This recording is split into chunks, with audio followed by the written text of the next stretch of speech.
Number one, what did Vanette get x-rays for and how is he doing? Do any other players have noteworthy injuries coming out, including Darnay and Moreau?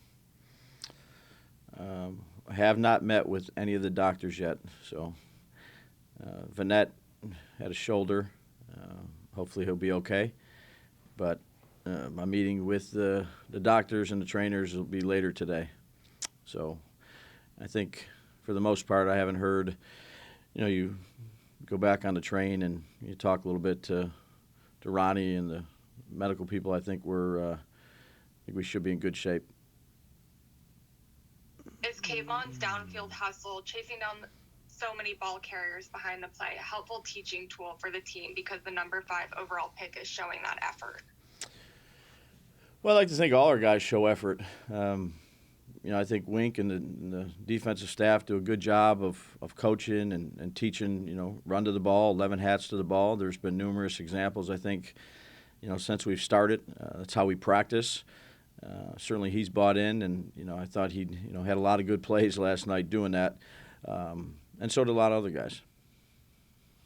Then the last one here. How much of a difference does it make for the pass rush to have Thibodeau, Aziz, Leo, and Dex all together? Yeah, 4 good players. It helps. But I think the other guys that have had roles, Ox and Fox, the guys inside, Jelly, Ryder, all the guys that have backed up those guys have contributed in a positive way. And, when the 4 of those guys are on the field for, as many snaps as they can be, it certainly helps. They're all good players. Hey, Brian, what's up? Hey, Jordan. I think most of us are still on our way back. I think that's what the delay is here. Yeah, we got back at about 4:50, somewhere around there. Oh. Did you go home or did you just sleep in the office? No, I went home.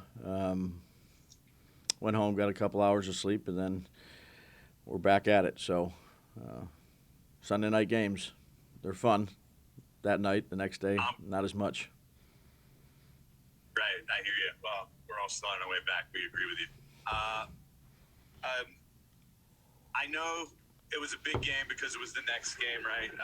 But the reality was, for this organization, this was one of its most impactful games in the past, 5-6 years.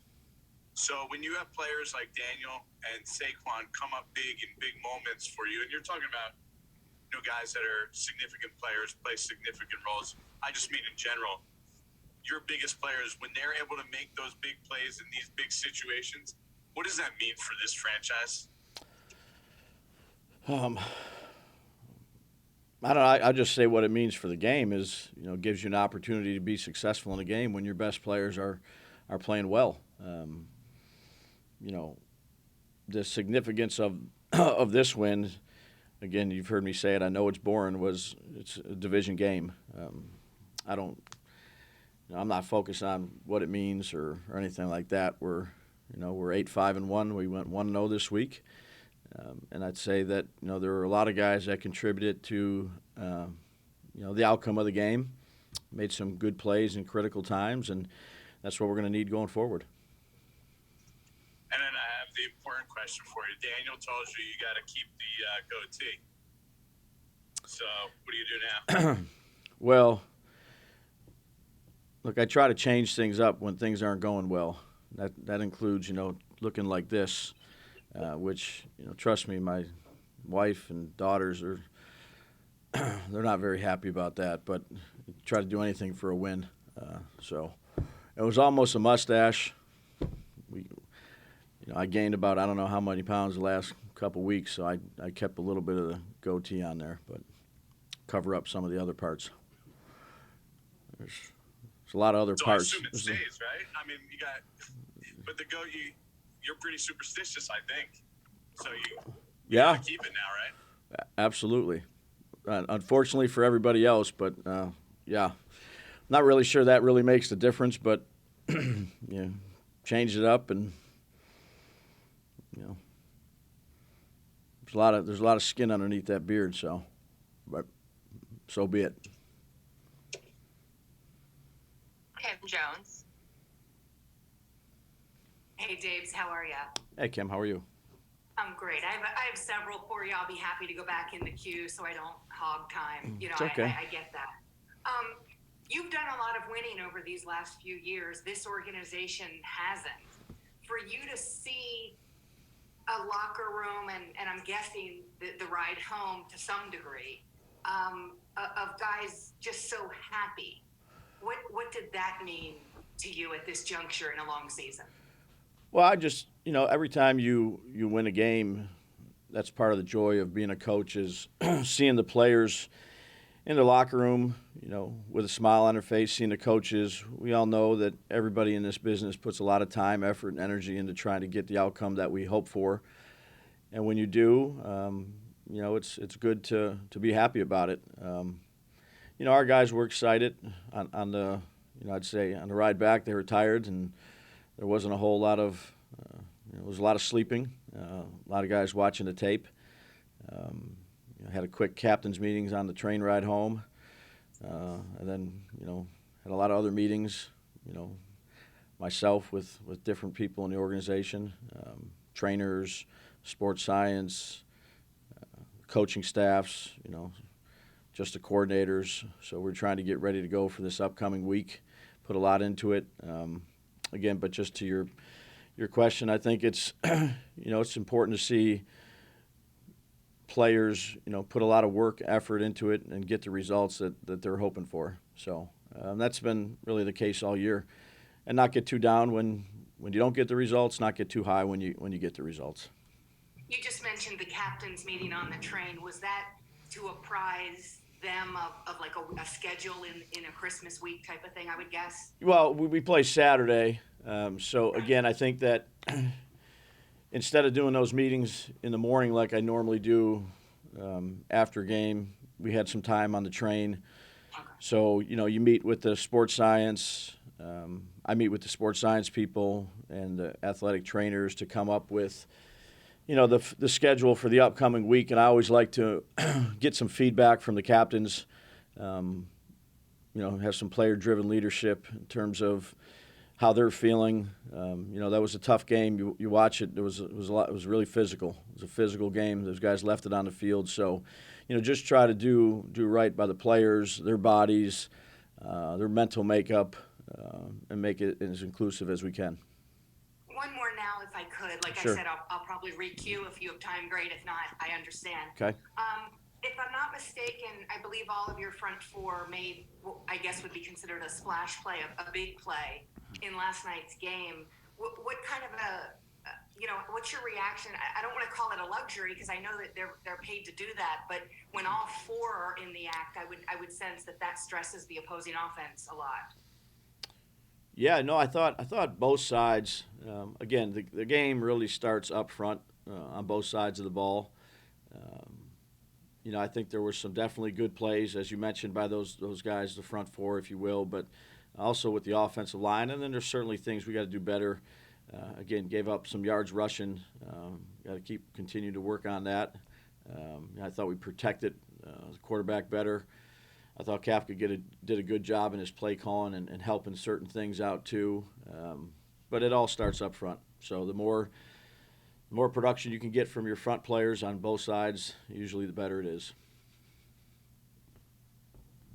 Tom Canavan. Hey, Daves, how are you? Hey, Tom, good. How are you? Good. I couldn't help but listen to you last night and hear you talk about your analytical guys and how much you gave them credit for. How much of your decision making is analytics and, let's say, sports science or whatever, whereas I grew up in an age where a coach went for it because it felt right? Well, I think I talked about this a little bit last night. Understand the question totally. Look, we do extensive research, starting with those two guys, and we have another department, there's other people that are working back there in the room, called the Nassau room. These guys, young ladies and young men, are smart as heck. But, again, the meetings that I have with those two individuals, I'd say are very detailed, very well thought out, and I'm always I'm always asking the questions that I think I need to ask because, there's certain things I think you marry it together, Tom. It's not just, this is exactly the number, this is what you should do. There's a feel for the game. There is a, how's it going? There's a look in your players' eyes. There's weather. There's matchups. Like I said, we can go through it all day long, but if you're, one of your linemen is really struggling versus somebody, you got to make a decision. So I lean heavily on them. I believe in it, but I also think that you have to make sure that, as a coach, you're getting as you said, the word feel. You're kind of monitoring your team. And again, the matchups, the flow of the game, the score, the situation. I think there's so many things that go into it. So it's not just, 2 times 2 equals 4. There's that, but then there's some other things that you got to take into account. And those are the discussions that we have during the week. So they might, run through a couple sheets, and I might go back and say, well, hold on a second. If we're down by this, I am going for 1. I know what the numbers say, but I think it's, I'm going to give the guys a chance to win, and get a 2-point conversion rather than, there's just a lot of this discussion goes on. So it's good give and take. I have a high opinion of those 2 individuals. They've helped a great deal for our football team, and I'm glad we have them. Thank you. I have one other quick one. Ben came back last night. How did he do? I thought there were some good things in there. We rotated him and Gates. We gave Gates the first couple series rather than just throwing them in there. I think they both earned playing time. I think both of them had a good game. He had that long drive. He was in there on that 18-play drive too. So, it's good to have him back and plug him in there. Thank you. Yep. Brian Dunleavy. Hey, Brian. Hey, Ryan. Hey. Building off the pass rush theme, that seems to be what everybody's talking about. With where you guys are right now, shorthanded at cornerback and inside linebacker, I mean, how much of a big deal is it for those 4 guys to be playing at the level they are? I mean, it just seems like they have to pick up maybe a little bit more slack with X out, McKinney when Adoree out and whatnot. Yeah, well, again, let's give credit to the guys that are playing, in the spots for those 2 players. I think they're playing good football. I think Flott, McLeod, Pinnock, I'm glad we have those players. They're good football players for us, and they've improved since they've gotten here. But in terms of the rush, I think it's all tied together. Of course, you'd like to get them in passing situations. So you got to do a better job on 1st and 2nd down of stopping that run, get them into the 3rd and long or 2nd and long situations. But it's all tied together. The better the rush, the more it helps out the back end. The tighter the coverage on the back end, the more it helps out the rush. And then there's quite a lot of griping going on from the other side, Brian, about the last 2 play calls, the McLaurin penalty and the non-Darnay Holmes penalty.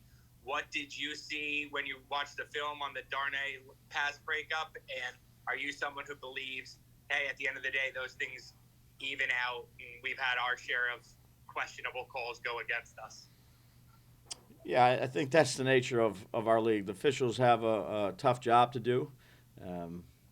I think being in this league for a long time, you're probably on both sides of it. I respect what they do. And again, I said it last night, look, Darnay made a good play. One quick last one. Has Landon earned a spot? That's his last call-up. Do you feel like he's earned a spot on the 53 with how he played? Yeah, Joe, again, that's something Joe and I will talk about, not just about Landon with all the individuals like we do each week.